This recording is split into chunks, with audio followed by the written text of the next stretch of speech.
My life. Vanakkam, Ayya. I have some good news for you.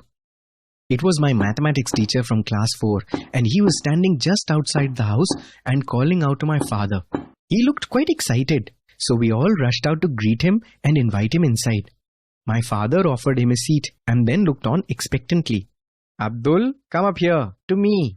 My teacher beckoned to me. I was standing with all the other children, peeping from behind my elder brother. I came up shyly to him. He pulled me close, affectionately, then turned to my father and said, Abdul has scored full marks in mathematics in the exam. And not only in mathematics, but in science as well. And he has done very well in English and Tamil too. We teachers are very proud of him.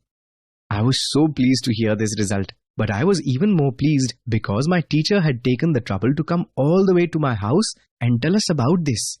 He had finished his work at the school, and then instead of hurrying back home, he had come here to share his pride and happiness with my family. Our school was small, but it had many such teachers like him. They taught us with love and care and felt the same joy in our achievements as we did. That evening, My mother. made special poli, a flat chapati-shaped sweet, to celebrate. We all loved polis and ate many helpings till we were told we'd had enough and sent off to bed in case we got tummy aches. As a child, my day started very early. It began with my mother gently shaking me awake very early in the morning before sunrise. Abdul, wake up, Kanna, she would call affectionately, and I got up, wiping the sleep from my eyes. I had two places to go to before school. One was the Arabic tuition class that all of us attended. There, we learned to read the Quran. After it was over, I went to my mathematics teacher's house. He took a special class for students who showed promise in the subject. I have always loved learning about numbers and their rules and patterns. Addition and subtraction and multiplication and all the other basic functions I had learnt very quickly. Now, I was raring to know about more complex problems. My teacher had started the class for students just like me, and I enjoyed going there and grappling with number problems in the early hours of the day. I ran back home once the class was over. My mother would always have a hot meal ready. We all ate our fill. In our school, children did not carry tiffin boxes and water bottles, so I ate the mid-morning meal hungrily, enjoying the rice and vegetables and chutney and dal. Some days, she would make piping hot dosas, and I still remember their thick, crispy texture and the spicy powder smeared on them. The children all walked to school together. Our school was the Rameshwaram Elementary School, and the only one in the town then. We walked along the cobbled roads together, chatting and playing little games. We had to carry only a few books with us, and no one took school bags. The school building had rows of classrooms and a small playground. In the class, I sat with Amanatha Shastri, my best friend. We had known each other from the first day we came to school and been friends ever since. He and I loved to chat, and somehow we never ran out of things to say to each other and do together. One day, we decided we would build boats made of leaves and keep them ready in case it rained. Whenever we got a break between classes, we took up our pile of leaves and made little boats out of them. Imagine our joy when our whole fleet of boats set sail on the many puddles. If I saw an ant or some other insect, I carefully made sure it got a ride on my boat to safety. I don't know if the ants were any grateful for this unexpected joy, Joyride. but we were thrilled to see them clinging on to the flimsy leaf boats and sail away. Shiva Subramania Iyer taught me when I was 10 years old and in the 5th standard. He was a great teacher, and all of us loved to attend his class and hear him. One day, he was teaching how birds fly. He drew a diagram of a bird on the blackboard depicting the wings, tail, and the body structure. He explained how birds create the lift and fly. He also explained to us how they change directions while flying. For nearly 25 minutes, he gave the lecture with various information such as lift, drag, and how birds fly in formations of 10, 20, or 30. At the end of the class, he wanted to know whether we had understood what he had been teaching. I spoke up and said I had not understood. When I said this, he asked the other students whether they had understood or not. Many students then said that they too had not understood. Our response did not upset him at all. When we were scheduled to have our next class with him, he had a wonderful surprise. He said that he would take us to the seashore that evening. The whole class went to the seashore of Rameshwaram. We enjoyed looking out at the roaring waves. In the sky, there were many birds flying around. He pointed out the birds that were flying in formations of 10 or 20 numbers, and we observed the marvelous flight formations they made. He asked us to watch how they looked when they were in flight, and how they flapped their wings. He then told us to look at the tail and see how they used the combination of flapping wings and twisting their tail while flying. We noticed closely and found that the birds were able to fly in the direction they wanted to by using both tail and wings. Then he asked us, "Where is the engine in this bird? Do you know what the engine that powers each bird is?" He explained that each bird is powered by its own life force and the motivation of what it wants. In the space of 15 minutes, he explained the concept of flight dynamics in birds, and we understood everything. He gave us a theoretical lesson coupled with a live practical example available in nature. This was real teaching. For me, that evening, I did not merely understand how a bird flies. It went much deeper. I felt as though the bird's flight entered into me and created a special feeling. Since that evening, I was sure that my future study had to be with reference to flight and flight systems. My teacher's teaching and the event that I witnessed that day decided my career path. One evening after the classes, I asked him, "Sir, please tell me, how can I progress further in learning all about flight?" He patiently explained to me that I should complete my 8th standard here and then go to high school. After that, I should go to engineering college where I would be able to learn about flight. If I completed each step, I would be able to do something connected with flight sciences. This advice and the lesson that evening by the seashore gave me a goal and a mission for my life. I spoke to my father about my dreams and ambitions, and as a result, at the age of 15, decided to move to the Schwartz High School in Ramanathapuram. Saying goodbye to Rameshwaram and the familiar old streets was difficult, and I was a bit scared too of going away from this place where everyone knew me and where I knew every corner and tree. I had never gone so far away from my family, and to leave my mother behind made me especially sad. She too shed tears and made boxes of food that would last me for a few days. Those polis that I was so fond of went with me on my first trip outside Rameshwaram. We left by the train. Jalaluddin and Shamsuddin came along with me to help me settle down in the new place. I remember waving goodbye to everyone till they were little specks in the distance. My eyes were threatening to water, but I held back the tears. I was a big boy now, and how could I cry for my mother in front of everyone? But whatever one's age, to live away from your parents for the first time, however exciting, can also be a bit frightening. My first glimpse of my new school was of a plaque that was nailed to its entrance that read, "Let not thy winged days be spent in vain." When once gone, no gold can buy them back. It meant that the best days of our lives were now, when we were learning, and we had to make the most of this time. Once gone, the time would run like sand between our fingers and we would never get it back again. The words not only filled me with hope and expectations, but also helped me put aside my homesickness and look forward to all that I would learn at this new school. Doctor APJ Abdul Kalam के बारे में कोई जानता नहीं होगा, इसमें तो होगा नहीं। अगर जानते नहीं तो चिंता मत कीजिए, मैं हूँ ना, मेरे चैनल को सब्सक्राइब कर लीजिए और देखिए ये बहुत प्यारी story my life by APJ Abdul Kalam, doctor APJ Abdul Kalam. तो वे वेंकटराम अय्या ऐसे बोल के ये जो मैथ के टीचर है, ये एक दिन इनके मतलब डॉक्टर एपीजे अब्दुल कलाम इनके घर में आ गए, और जब ये आए तो इनके जो पापा है तो ये बहुत एक्साइटेड थे और टीचर भी बहुत एक्साइटेड थे। पापा ने उनको बोला कि बैठ जाइए ना, अब्दुल्ला अभी आता ही होगा। तो जब वहाँ पे इतने सारे बच्चों के बीच में वो खड़े थे तो उनको थोड़ी शर्म सी आ रही थी। एक्चुअली वो शर्मीले मिजाज के ही थे।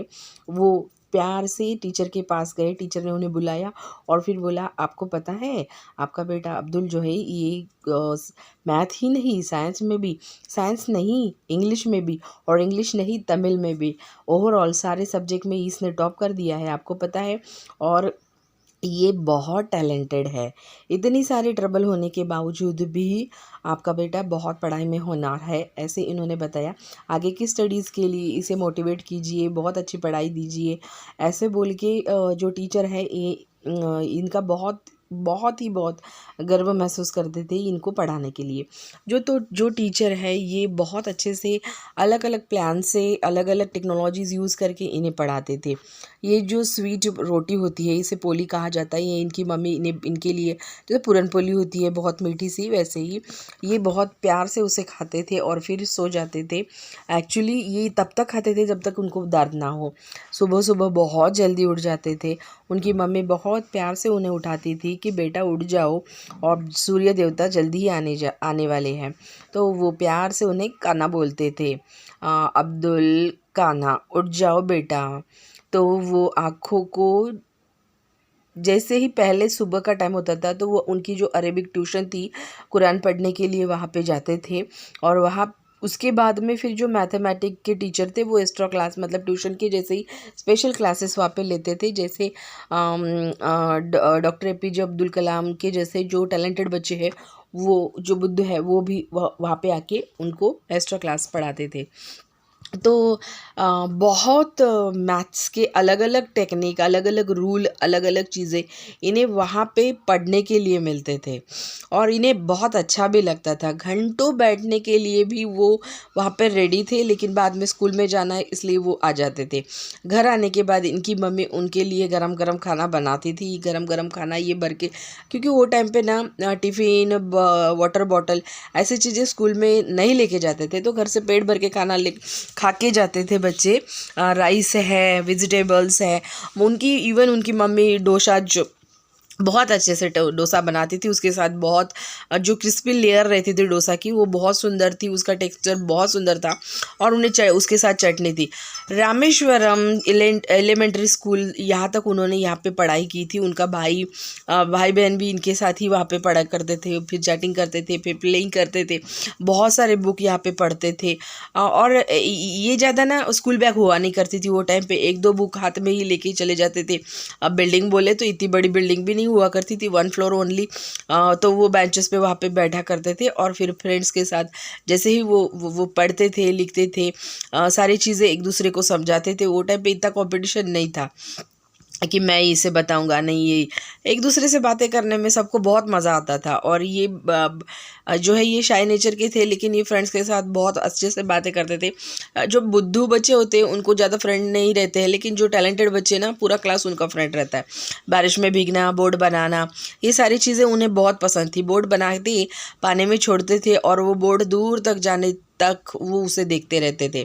बोर्ड के ऊपर अलग अलग जैसे कि पत्ते, पेड़ के पत्ते, चींटियाँ, एंड्स ऐसे रख रख के उनको सिक्योर प्लेस की तरफ लेके जाने का काम ये बोर्ड करती है ऐसे।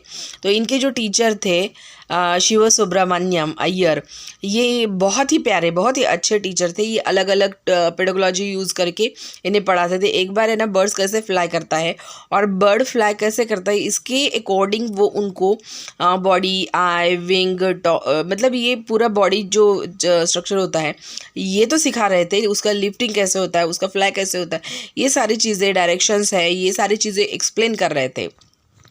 तो टीचर जब एक्सप्लेन कर रहे थे सारे के सारे बच्चे देख रहे थे। 25 मिनट उन्होंने पढ़ाना शुरू कर दिया था। तो पढ़ाने के बाद 10-15 मिनट हो गए, 20 मिनट हो गए, 25 मिनट हो गए, फिर वो आके इनको पूछने लगे कि भाई मैंने जो पढ़ा है तुमको समझ में आया कि नहीं आया। इन्होंने ये कभी झूठ नहीं बोलते थे, इन्होंने तुरंत बोल दिया कि नहीं सर मुझे बिल्कुल समझ में नहीं आया। फिर टीचर ने दूसरे भी बच्चों को बोला, तो दूसरे बच्चे भी बोले कि सर सॉरी बट आपने जो पढ़ाया ना वो हमको सच में समझ में नहीं आया। तो फिर उन्होंने बोला कि ओके नो, उन्होंने गुस्सा नहीं किया, वो बोले कि मैं नेक्स्ट टाइम में आप लोगों को मिलूँगा, तब हम श्रीशैलम में जाएंगे, सागर के किनारे जाएंगे और वहाँ पे तो रामेश्वरम में जो सागर का किनारा था वहाँ पे ये मिले सब बच्चे और टीचर। और फिर वहाँ पे उन्होंने अलग अलग जो ग्रुप होता है बर्ड्स का वो उन्हें दिखाया और बोला कि देखिए इसको गौर से देखिए कि ये जब फ्लाइट भरते हैं तो वो टाइम पे कौन सा डायरेक्शन में एक ही साथ एक अगर जाता है तो उसके पीछे ये सारे के सारे कैसे जाते हैं, इनको बताना है, इनको इस स्पीड से भागना है, इनको कौन से डायरेक्शन में जाना है, ये सारी चीज़ें इनका ये जो उड़ने का है ये तरीका। यहाँ पे कोई मशीन तो है नहीं, इन्हें कोई मार्गदर्शन गाइडेंस, ये पढ़े लिखे तो है नहीं, फिर इन्हें ये कहाँ से हासिल होता है, ये सारी चीज़ें वो धीरे धीरे बच्चों को वहाँ पे लाइव, ये बिल्कुल लाइव प्रैक्टिकल के जैसे था। और ये सारी चीज़ें उनको वो टीचर जो है शिवा सुब्रमण्यम ये बच्चों को सिखा रहे थे।